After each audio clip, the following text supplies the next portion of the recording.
I don't think an expansion is warranted, nor do I think it is needed at this time.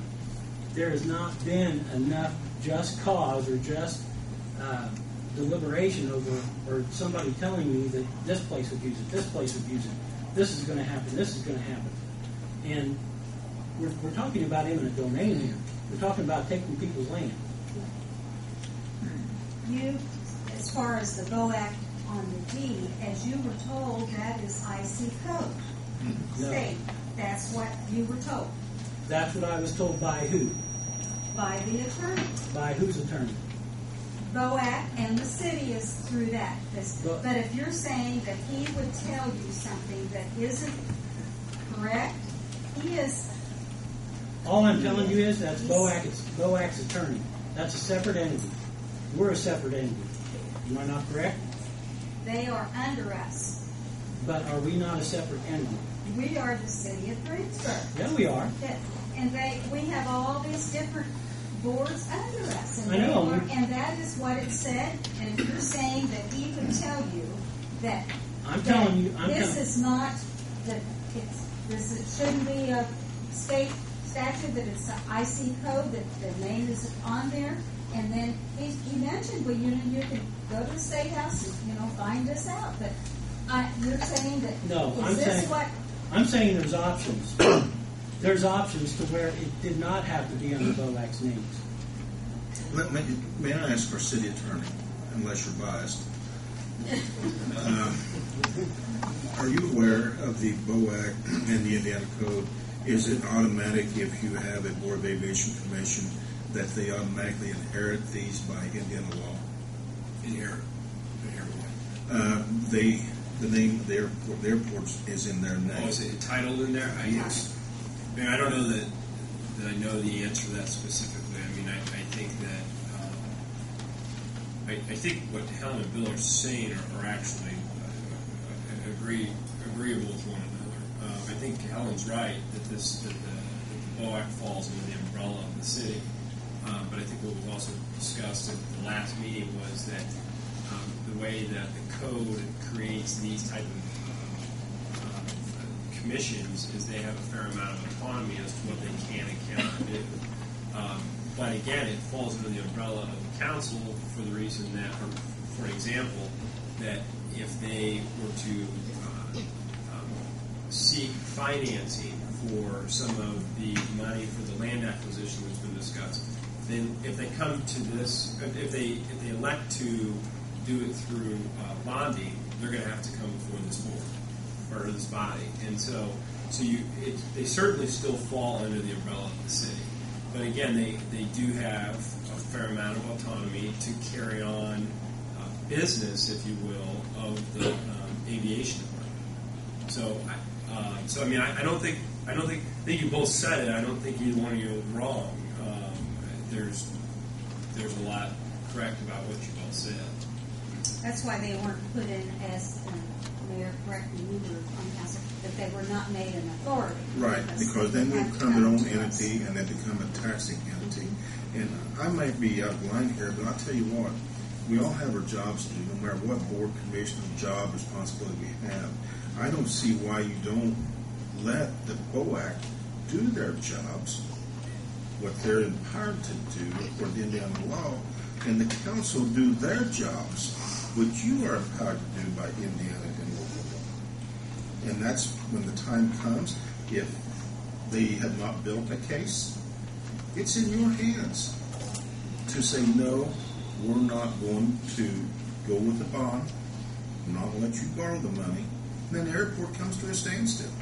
Well, as it stands right now, if we don't have a dog in the fight, per se, we don't have a word for it, which we don't right now, then what does it matter whether we vote or not? Well, Bill, this council cannot become a dictatorship. Well, I'm not trying to be a dictatorship. I'm trying to be an overseer of taxpayers, and taxpayers' money is what I'm trying to do. So, based on the numbers we heard last Monday night, not based on what you're bringing today, based on the numbers last Monday night, the taxpayers' money, we're going to spend a lot more money just trying to bring up our current airport to code than we will going with the airport expansion. So being frugal with taxpayers' monies, that's probably the better way to go based on what you're saying. if you listen to what they said last week. That's what I'm saying. Are you looking at the money that is actually going to come from the taxpayers, and that they're going to be responsible to pay for it? Based on those numbers last week, I don't think that there's another choice. If I was to believe based on those numbers last week, then yes, in my mind, I would think there wouldn't be a choice. I don't feel like anybody was lying. I mean, if you've got other opportunities, then yeah. First of all, I didn't say anybody lied. I said based on my belief. Right. I'm just saying, and I took the numbers that they gave us and the information that they gave us. Then why didn't you call one of these people? Why didn't you call one of these FAA people and find out yourself? If you really cared about the taxpayers' money, and you really care about what happens Bill, you to better these people. watch your tone. I'm just all right? asking. No, you need to stop being so disrespectful. If I really I'm not cared. trying to. No, if I really cared. Because I don't care about the taxpayers either, right? That's your tone. That was your tone last Monday. You need to talk to people with respect and treat people with respect. You're not a respectful person right now. Well, That's why people don't communicate well with you. If I can just bring this, I mean, obviously this is a volatile issue, and I think one of the reasons it hasn't gone away is because if the BOAC is like the water board, the water company has its own board, and the board is appointed by X number by the council, X number by the mayor, and it operates pretty autonomously. I mean, any rates have to be approved by us, but for the most part, I mean, you don't even know it's there. It's just plugging along. With the BOAC, I mean, when you constantly have what are maybe a vocal minority, but you do have complaints about actions of that board, if I continue to have complaints about the water board by constituents, whether it was a minority or not, I feel it would be my responsibility to address those if they're not being addressed by the people that are supposed to address them. And that's all I'm looking to do is I don't think there has been such history with the people against the airport and the BOAC. I don't think, and we've seen it in meetings, I mean, I just don't think these two groups can talk rationally about the subject. And I think at this point it'd be helpful to have maybe an independent arbitrator to look at all and present us with the facts. I mean, if you don't go forward at this point, this is what you're going to owe. If you do go forward at this point, this is what you're going to owe. I mean, I'm with you, Jamie. I mean, if this is going to cost us $2 or $3 million, to me, we're probably at the point of no return. I don't know where we would get that money. Excuse me, and I think that's one of the points that Bill brought up initially. There are so many gray areas out there, and I respect BOAC. Had a great discussion with the president this Saturday morning. And Daryl, if I should interrupt a minute, I would like to thank the BOAC for the job they've done. I mean, I cannot imagine, and I told Don Whipple that the other day, I can't imagine being on a board. Right. But I do think both sides, I think, are interested in the better of the it's not community. working, but my point is, it just depends on who you ask on, do we pay the money back or don't we pay the money back? If we pay the money back, how much are we going to pay back? I've heard as high as $5 million. I've heard as low as $200,000. I don't know what to think. I would like some answers. Actually, I'm on the TIF board, and Mayor, when HNTB came to the TIF board with the Lincoln Street project, they brought us 5 or 6 options, I believe. And they said, this is what it's going to cost the city of Greensburg, this is what the overall cost, and this is what you're going to get for your money. And we analyzed all of these options.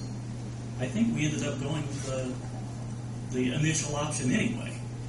But we knew what we had going into, and we knew what we were going to lose if we didn't do it.